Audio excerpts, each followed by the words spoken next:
A concert hall is completely silent. A pianist sits down. The first notes begin, and within seconds something feels wrong. Not beautiful, not expressive, impossible. Hands stretch beyond what seems physically possible. Notes blur into speed that should not exist. The audience is not reacting with applause, but with disbelief. This is not normal piano playing. This is survival. And what turns difficulty into true impossibility can actually be measured. The average adult hand, measured thumb to pinky at full extension, reaches about 18 centimeters. For most amateurs, that is enough for a simple octave. But the giants of the repertoire, Liszt, Rachmaninoff, Balakirev, wrote passages that demand far more. Elite concert pianists, the Yuja Wangs and Daniel Trifonovs of the world, often measure in at 22 or even 23 centimeters. That extra span is not just a number, it is the difference between surviving a 2-octave leap and missing the keys entirely. Biomechanics labs have captured these moments in slow motion. A calibrated ruler pressed between thumb and pinky. The hand opens until the skin stretches white. For some of Liszt's most notorious chords, a player needs a 22-centimeter reach, an anatomical lottery that only a handful possess. Rachmaninoff himself, with his legendary hands, could span a 13th across the keys, a distance that leaves most pianists grasping at air. But distance alone does not define the edge. Speed brings a new kind of danger. MIDI logs from competition performances show that elite pianists hit as many as 16 notes per second in rapid runs, each finger a piston, each strike a test of neural wiring. The average conservatory graduate tops out at 10 to 12 notes per second before articulation blurs. Push beyond that, and the hands lose independence, the music turns to noise, and even the best risk collapse. Every leap, every burst of speed is measured and counted. The span gauge and notes per second counter do not care about reputation or bravado. They reveal the hard boundaries, how far a hand can stretch, how fast the brain can fire, and where, at last, the impossible truly begins. Stamina turns the piano into a marathon. In controlled lab studies, elite pianists are wired with surface electromyography electrodes, their muscle signals tracked as they power through 5-minute fortissimo arpeggios. The data is blunt. While amateurs show a 25 to 35% drop in muscle output, top performers lose less than 10%. On a graph, the blue electromyography line dips but never crashes. That is the dividing line between finishing a cadenza and watching your hands seize up mid-performance. Coordination is measured in milliseconds. Researchers plot the timing of each hand's attack, searching for drift. The cross-correlation coefficient ER tells the story. Beginners lock both hands together, R hovers near 0.7. Conservatory players bring it down to 0.4, but at the elite level, R falls to 0.2 or below, meaning each hand can operate almost independently, even when the left is pounding out tuplets and the right is flying through straight eighths. Jumps expose the next weak point. When the distance between notes exceeds 20 centimeters, even the best start to miss. Accuracy rates plummet after the 20-centimeter mark. Error curves spike above 20% for most, but Data Glove studies show that elite pianists keep misses under 3%, even at maximum stretch. It is a razor-thin margin. One slip and the illusion of control shatters. Dynamic control is the final frontier. Under pressure, with audience, lights and adrenaline, velocity variance becomes the silent killer. The coefficient of variation measures how tightly a pianist can regulate force. Amateurs waver at 0.25, conservatory students at 0.15.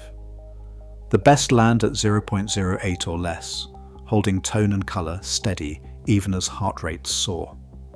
These numbers, hidden behind the music, define who survives the impossible and who falters when the pressure peaks. Executed at a blistering 14 notes per second, Henley's edition lays out these distances with forensic precision, confirming the right hand's need to vault across the keyboard in a flash.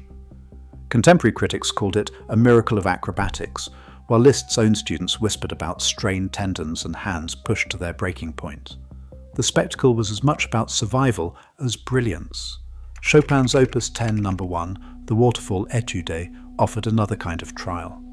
Here, the right hand must stretch 20 centimeters and maintain a continuous arpeggio at 10.5 notes per second, all at allegro, 144 beats per minute. The left hand's melody risks drowning beneath the cascade. Henley's edition confirms the relentless tempo, and 19th century accounts describe audiences stunned by the speed, as if the music itself might outrun the pianist. Both pieces became benchmarks, measuring reach and speed at their absolute extremes. Rachmaninoff's Piano Concerto No. 3 does not ask for stamina, it demands it, from the first orchestral swell to the cadenza's final shattering chords. The soloist faces a battlefield of octaves, each one hammered at full force, with the left hand performing more than 500 in a single performance. In the cadenza, a pianist must unleash bursts of 72 notes per second, hands leaping 3 octaves at speeds that test the body's breaking point. Rachmaninoff's own hands could span a 13th, but even he confessed to near collapse at the premiere in 1909. The concerto's relentless pace, 40 minutes with barely a breath, has left modern virtuosos nursing tendinitis, their wrists swollen after rehearsals that push the limits of endurance. Balakirev Islamey, born in a fever of late-night writing, is a 9-minute sprint with no room for mercy. The opening unleashes chromatic torrents at 170 beats per minute.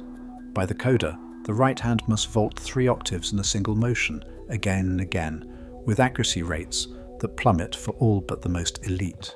Balakirev himself called the piece unplayable. Scriabin injured his right hand attempting to conquer it.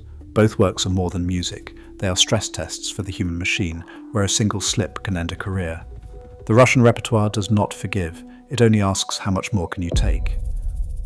Steel hammers on ivory, Prokofiev's Toccata Opus 11 turns 6 minutes into a mechanical trial. The opening unleashes a barrage of 30-second notes, each hand locked into relentless motion, demanding 12 notes per second for the entire span of the piece. The composer's own diary calls it a study in relentless motoric energy, and the score, published by Schott, confirms the tempo, allegro con fuoco, no room for hesitation. Pianists speak of hands numbed by the end, forearms burning as the rhythm machine never lets up. But the real breaking point is not just physical. Ligeti's Étude No. 2, composed nearly a century later, shifts the battleground to the mind. Here, the pianist faces a lattice of 5 to 7 polyrhythms, 5 notes in one hand, 7 in the other, sustained across a 10-second stretch. The score's analytics reveal a theoretical density of 128 notes per beat, a number that borders on the absurd. The brain must split, holding 2 independent tempos, while the fingers execute micro-movements at blinding speed. Mistakes compound instantly, a single misfire, and the entire structure collapses. At this level, the piano is no longer a musical instrument, but a neurological obstacle course. The performer's muscles and mind wage parallel battles, one against fatigue, the other against cognitive overload. These works complete the ladder of escalation, where the limits of flesh give way to the limits of thought, and the only path forward is survival by adaptation. In masterclasses, she demonstrates how this slight angle lines up her fingers with the keys, allowing her to vault 2 octaves without locking her forearm or risking tendon strain. The motion is subtle, almost invisible at full speed, but it keeps her hand loose, even as the leaps come faster than the eye can follow. Lang Lang prepares for the onslaught of massive chords by slowing his heart rate before stepping on stage. Performance analytics from his concert tours show a drop from 110 to 85 beats per minute, achieved through slow breathing and deliberate focus. This physiological shift lets him hit Rachmaninoff's left-hand octaves with power, not panic, keeping his muscles supple when the pressure peaks. Daniil Trifonov takes a different path. In Ligeti's tangled polyrhythms, he will sometimes omit a non-essential note, an inner grace or a passing tone, if it means preserving the pulse and clarity. Critics have traced these choices in his recordings, noting that the music stays alive, never collapsing under its own density. For these artists, survival is not brute force. It is adaptation, calculation, and the willingness to bend the rules just enough to keep the impossible within reach. 2 versions of the same 8 bars.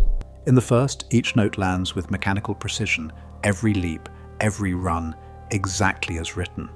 The metronome never wavers, the dynamics are locked, the sound is flawless but almost clinical.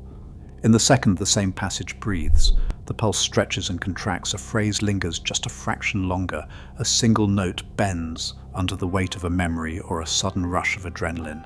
There are tiny imperfections, a ghosted note, a rush through a leap, a chord that blooms a hair late. But the music feels alive, unpredictable, dangerous. The question lingers, is perfection the goal? Or is it the risk, the vulnerability, that makes these impossible pieces worth surviving? The answer, as the last note fades, is left hanging in the air.